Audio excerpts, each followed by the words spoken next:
Welcome back to Building Character, where we figure out how to play as your favorite fictional characters in Dungeons & Dragons. Join the Patreon to vote for Bender or Leela from Futurama, and like and subscribe for fewer weaknesses next time you play. Maybe.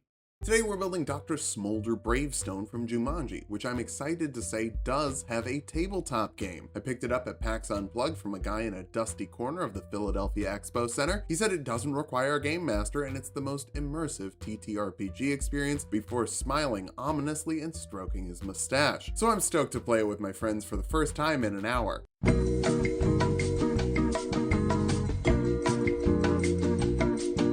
Let's start off with our goals for this build. First, we need to be fearless. Next, we need to climbing, also speed, boomerang, and smoldering intensity. Also no weaknesses, only we had a backpack. For stats, we'll be using the standard point array from the player's handbook. Roll for stats if you want, just keep your multi-classing minimums in mind. Strength and charisma at 14, those are the things you really rock at. Hopefully these puns don't Dwayne you of your energy.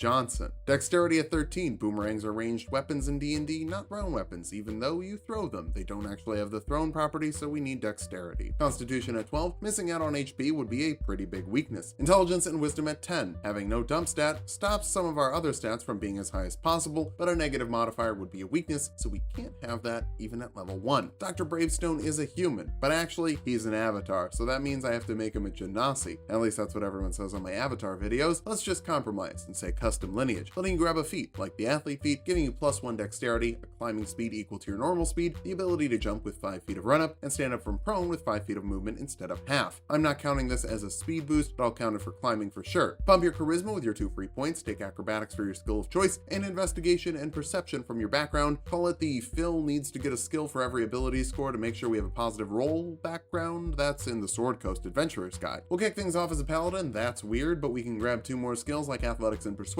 Part of how hot you are is the physique, but if your name is Smolder, persuasion will make you bolder. Bars. You also get lay on hands to heal an amount to a creature you touch equal to 5 times your paladin level, which might not seem like something Smolder does, but if you're playing a video game and you don't have a method of healing, that's a weakness. No weaknesses. You also get divine sense to detect celestials, fiends, and undead that are close to you an amount of times per long rest equal to your charisma modifier. I think there are skeletons somewhere in Jumanji, though I might be thinking about Jungle Cruise. The movies look really similar. Also worth noting, paladins have proficiency with wisdom saving throws, the most regularly used for frightening effects, meaning we've also scratched fearless off the list, and proficiency with all simple and martial weapons. Boomerangs are simple ranged weapons that deal a d4 of bludgeoning damage. Not great, but you're proficient, so boom, erang. Second level paladin is where the class really starts with a fighting style for a guy who just uses his fists. Shoot, we can't even grab archery since that's not a paladin option. So blessed warrior. That'll give you 2 cantrips from the cleric list like guidance and resistance that add a d4 to an ability check or saving throw respectively. You also get paladin spells like bless, which gives up to 3 creatures a d4 to add to attack rolls and saving throws for up to a minute depending on your concentration. That'll make all your attacks more accurate and keep you from dying, as well as help your friends not die and hit as well, even if their only advantage is backpack. Divine favor lets you add a d4 of radiant damage to any weapon attack. Again, a weird thing to put on Smolder, but no magical damage would be a weakness. This will let you punch a ghost, because that d4 can be added to unarmed attacks, unlike Divine Smite, which can't be added to an unarmed attack and has to be an attack with a weapon. Weird wording. Take it up with Crawford. That adds 2d8 radiant damage to an attack with a weapon using a spell slot, and an additional d8 to fiends and undead. So we can't really use that because of the unarmed attacks thing. It's not a weakness, it's just a bummer. Third level paladins get divine health, making you immune to disease, only in Jumanji though. Once you pop out the console, you gotta head to a local immunization area and get that jab. Also mask up, it's February, it's already cold outside. Masks warm your face too, dude, double win. You can also choose an oath. The Oath of Glory is great for big strong dudes who make the rest of the team look cool. They get exclusive spells like Guiding Bolt, which I'm ignoring, and Heroism, that makes a creature immune to fear and gives them temporary HP equal to your charisma modifier every round. That's total fearlessness. It lasts for a minute depending on your concentration. You can also channel divinity in one of 2 ways. Peerless Athlete gives you advantage on strength checks and saves, doubles your carrying capacity, and bumps your jump distance by 10 feet both ways. Jumping also helps your climbing speed if you have to do some Prince of Persia style wall jumps. I've had a Prince of Persia video 75% done for over a year because I was going to use the remake to gather footage. It was supposed to come out a year ago, been delayed indefinitely, and there has been no news since. Womp womp.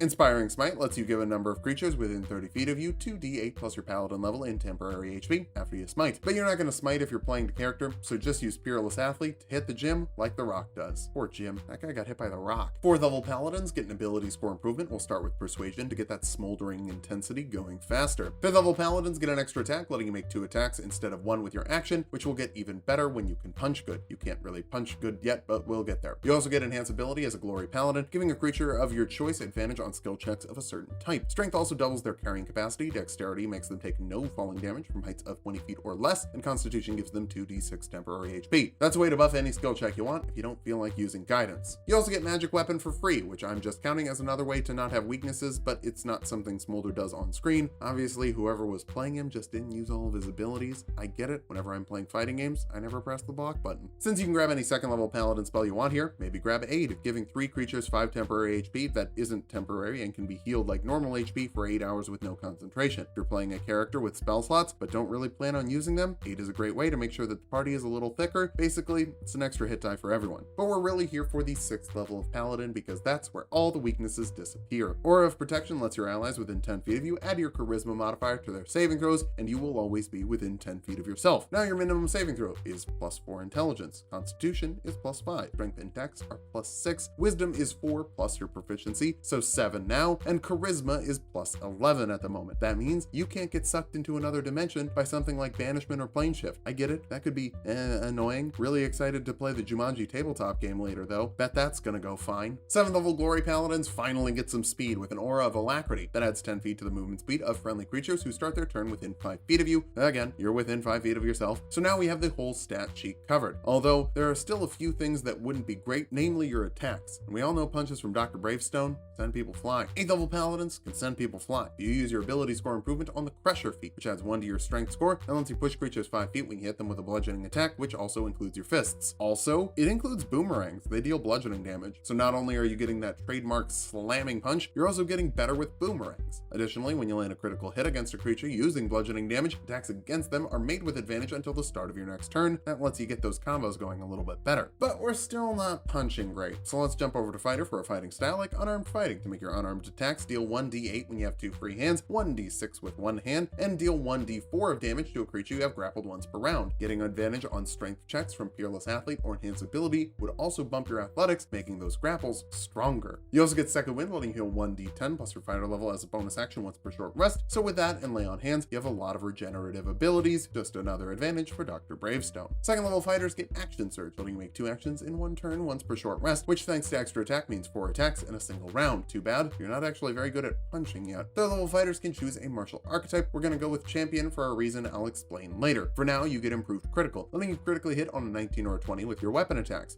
With your Divine Smites, critting more often means doubled smites as well. You might not be able to smite with an unarmed strike, but it's not my fault the Smolder player never activated the smite attack in the movie. It's a quarter circle forward. It's literally the Hadoken input. I thought he was a gamer. 4th level fighters get another ability score improvement or feat. The Skill Expert feat will give you another skill, like Survival, Expertise in a skill, doubling your proficiency bonus with those checks, like Persuasion, for more smoldering intensity, and +1 to a stat, like Strength, so I don't have to look at odd numbers. They make me unhappy. 5th level fighter also makes me unhappy, because you get nothing when you multi-class with another class that has extra attack. Not a weakness, but it's not great. 6th level fighters get another ability score improvement. Keep bumping your strength up. That's how we're going to be punching the most. The boomerang is something you're good at, but being good at boomerang is like being good with a yo-yo. It's neat, but it's not killing any anonymously evil soldiers. 7th level champions are remarkable athletes, letting you add half your proficiency bonus to any strength, dexterity, or constitution check you're not proficient with. That adds stealth and sleight of hand, but also initiative rolls, making you a little quicker on the draw. Ambushes are bad, don't get ambushed. You can also add your strength modifier to the distance of a running long jump, pairing it with Peerless Athlete and the Athlete feat, and Jumanji becomes a platformer. Any game can be a platformer if you believe it is. What about Final Fantasy? Have you ever heard of the Dragoon class? That's jump, baby! 8th level fighters get another ability score improvement, so cap off your strength to punch people the best you possibly can. 9th level fighters get Indomitable, letting you re-roll a failed saving throw once per long rest. So on normal fighters, that's pretty good. When you've got 6 levels of Paladin and a minimum of +4 to all your saving throws, that's great. If your concentration spell of choice is Bless and you get to add a D4 to all your saving throws, straight up godly. 10th level champions get another fighting style. That's why we chose Champion. With the archery fighting style, you can add 2 to your attack rolls with ranged weapons like the boomerang. It's still not good. Just use your impressive speed to close the distance if they're flying. Use your massive jump to hop and grapple them down to the ground, or use the boomerang. To clarify, I don't hate the flavor of the boomerang. It just deals a D4 of damage and has low range. It's just not very good. 11th level fighters get something good though, with another extra attack for 3 attacks per round with an action, or 6 with an action surge. You can hit one person with a storm of fists, or spread the love around, pick and choose, just hit them with your Bravestone fists. I'm just realizing now that stone and rock are synonyms. Is that the joke? That he's the rock? Our capstone is the 12th level fighter for 1 last ability score improvement, letting you cap off your charisma, so all of your saving throws go up by 1, and your charismas goes up by 2. Let's talk about that in the pros section. Now that we've hit level 20, let's figure out how viable this build is. First, you are fearless with a plus 11 wisdom saving throw and the ability to cast a spell to become fully immune to frightening. You're also really great at climbing with the athlete feat, allowing you some fantastic mobility options. There's also a nice speed boost from the aura of alacrity, letting you clear gaps and start punching better. But even if you can't close the gap, your boomerang proficiency will help you with flying foes. Finally, your expertise with persuasion will give you a plus 17 modifier to make all of your party members uncomfortably thirsty. For weaknesses,